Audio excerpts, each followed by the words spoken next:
All right, we're back. Happy New Year, everybody.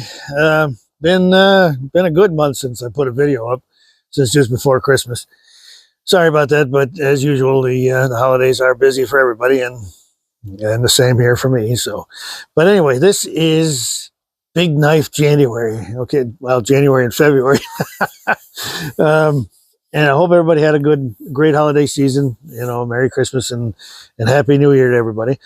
But now it's time to, and I have been back to work for quite a while now, and I am making all those big Hudson bays that we had put up for a limited run here back a couple of months back here.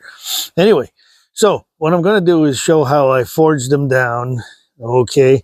Well, I've already shown that in previous videos that I start with a thicker piece of steel.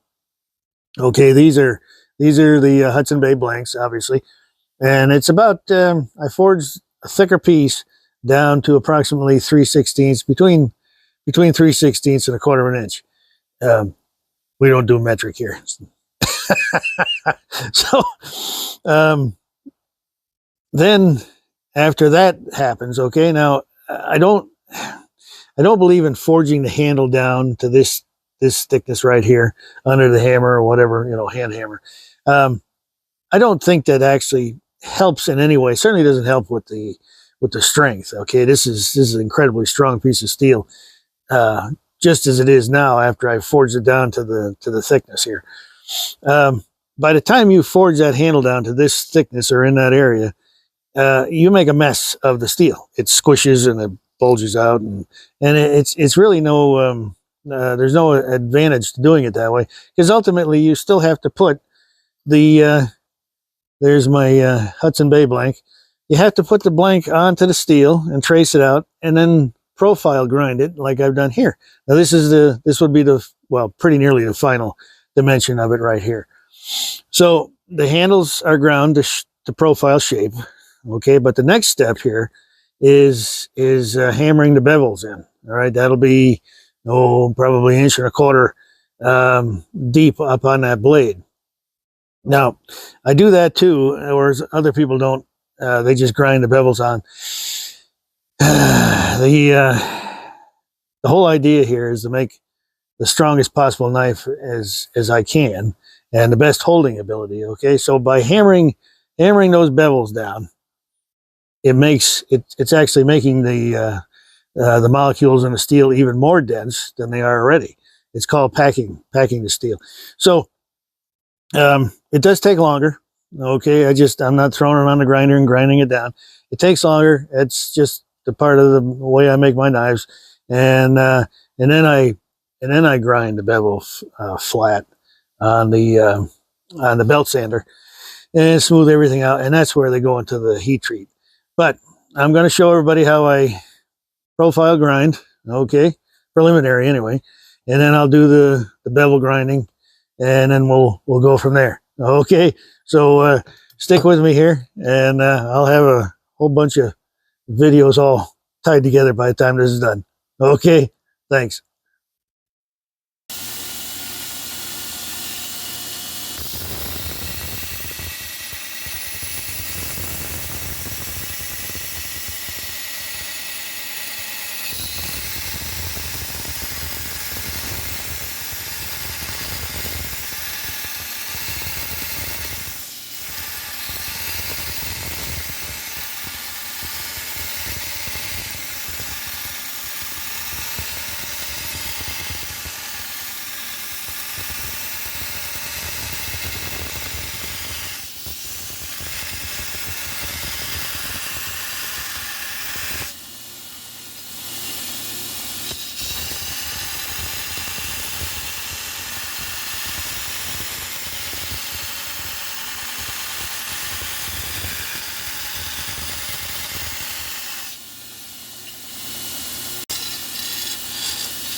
Okay, got the fire going, and there's the blank right there. Haven't found my coffee yet though, but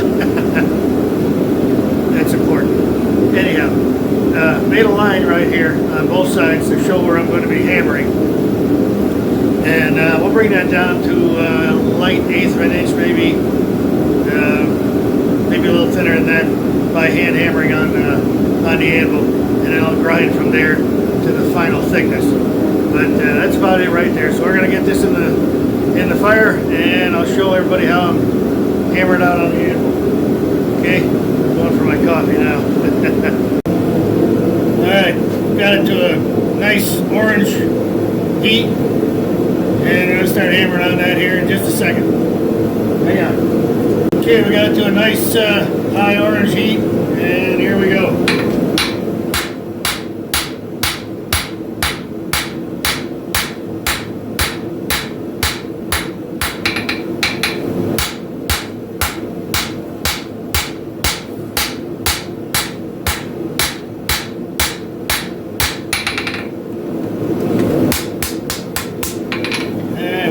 Throw that back in the forge. Got a long way to go here.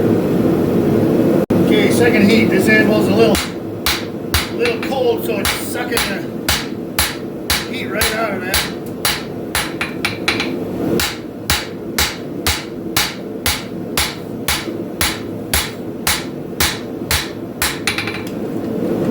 Straighten it back out again a little.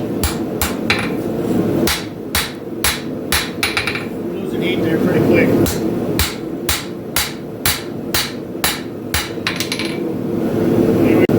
Third heat.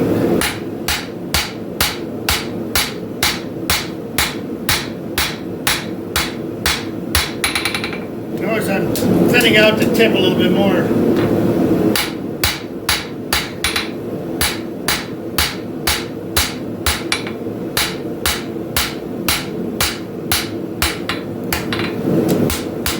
See what happens? It bows. You're hammering on this side. It bows the blade up, curves it like this, so you gotta straighten it back out again.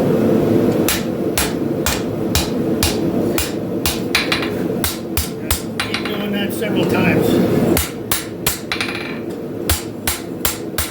Alright, so we're getting there. Okay, last heat. See how I'm trying to draw that edge out? I'm actually pulling the steel towards me when I'm hammering, and away from me on this side.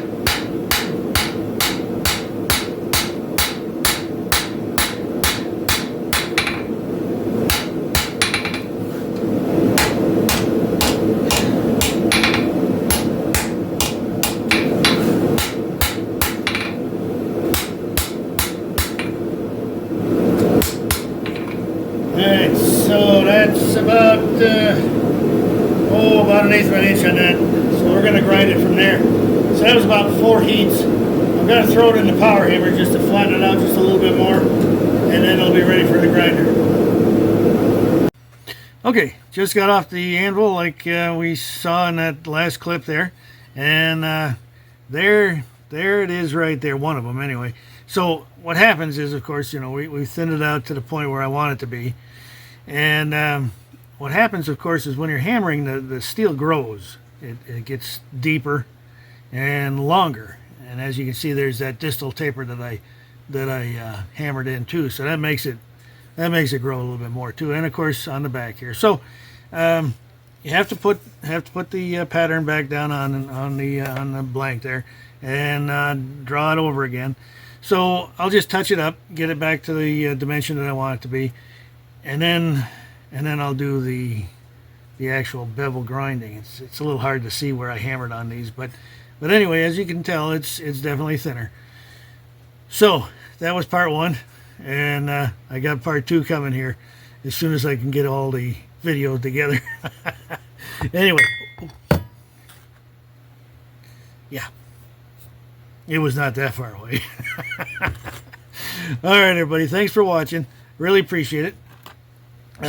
Please like and subscribe if you haven't already. Got a lot more coming. Part 2 for these here, and got other knives in the works also. So stay tuned, and we'll see you in the next one. Thanks again.